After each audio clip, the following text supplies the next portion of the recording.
गोल्डी कौआ टुनटुनी से मनी मन प्यार करने लगा था और उससे शादी करना चाहता था। जब वो इस बारे में अपनी माँ से बात करता है तो उसकी माँ साफ साफ मना कर देती है, क्योंकि वो उसके घर की नौकरानी थी, जिस वजह से गोल्डी कौआ नाराज होकर घर से दूर दूर रहने लगता है और खाना पीना भी छोड़ देता है। तब उसकी माँ के पास और कोई उपाय नहीं था, इसलिए वो उसकी शादी उस नौकरानी टुनटुनी से करवा देती है और एक गरीब नौकरानी को अपने घर की बहू रानी बना लेती है।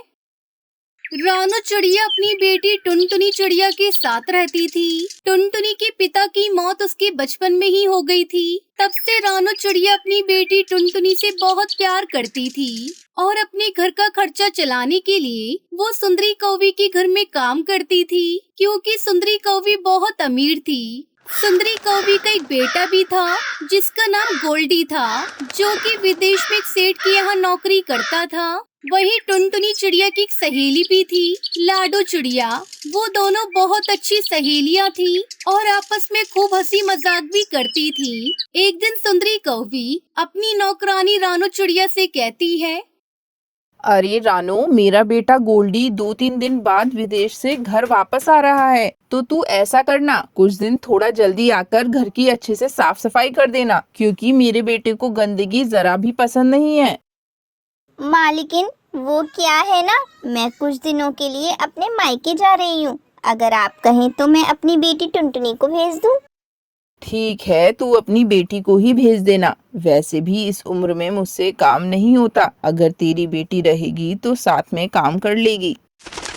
तभी उस शाम को लाडो अपनी सहेली टुनटुनी के घर आकर उससे कहती है, टुनटुनी, तुझे पता है मेरी शादी होने वाली है। आज मुझे देखने मेरे ससुराल वाले आ रहे हैं। अगर मैं उन्हें पसंद आ गई तो मेरी जल्दी शादी हो जाएगी। ठीक है लाडो, मैं भी तेरी शादी में जरूर आऊंगी।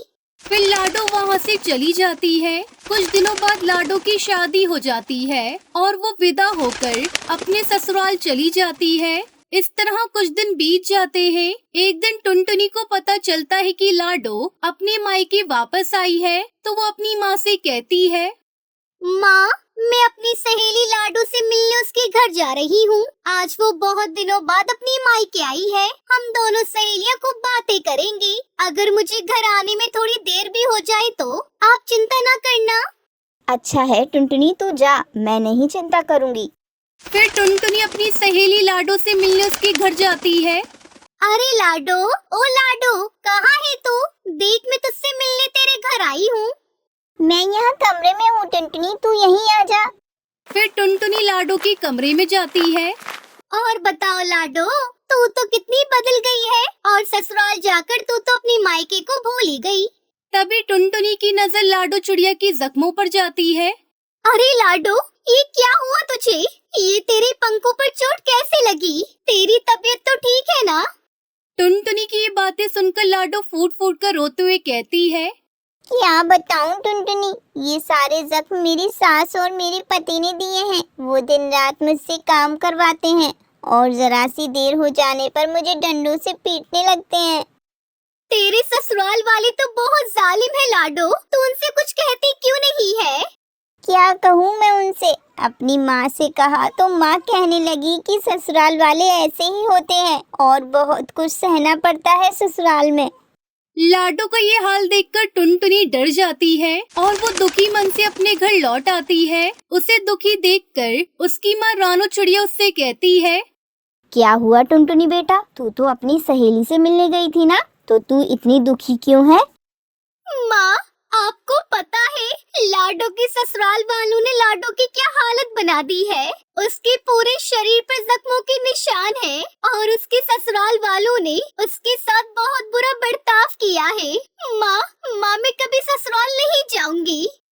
बेटा, तू ये कैसी बातें कर रही है? समय आने पर एक न एक दिन सबको ससुराल जाना पड़ता है। मैं भी तो दुल्हन बनकर ससुराल आई थी।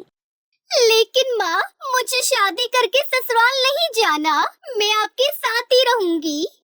बहुत रात हो गई है टुनटुनी, चल तू खाना खा ले और सो जा, क्योंकि सुबह तुझे मेरे बदले पर सुंदरी बहन के यहाँ काम करने जाना है। फिर अगली सुबह टुनटुनी अपनी माँ की जगह सुंदरी कौवी के घर पर काम करने जाती है। तू आ गई टुनटुनी, ये ले सब्जी काट दे, तब तक मैं नहाने जा रही हूँ। फिर टुनटुनी हॉल में बैठकर सब्जी काटने लगती है। तभी दरवाजे की बेल बजती है। जरा दरवाजा खोलकर देख कौन है दरवाजे पर। जी आंटी, मैं अभी देखती हूँ। टुनटुनी दरवाजा खोलती है। सामने गोल्डी कौवा खड़ा था। अरे, घर में इतनी खूबसूरत चिड़िया कहाँ से आ गई? कहीं आपको किससे मिलना है? आप अंदर आइए, मैं अभी आंटी जी को बुला कर लाती हूँ। तभी सुंदरी कौवी वहाँ आ जाती है। अरे बेटा, तू आ गया, लेकिन तेरी फ्लाइट तो दोपहर को आने वाली थी। माँ, आप वो सब छोड़िए, पहले ये बताइए कि ये खूबसूरत सी चिड़िया कौन है?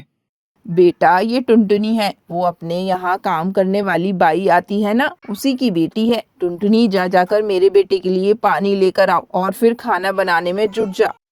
जी मैं अभी ला रही हूँ आंटी, और आपको आने की कोई जरूरत नहीं है, मैं खाना अकेले ही बना लूंगी। आप बैठकर अपने बेटी से बात कीजिए, मुझे खाना बनाना आता है।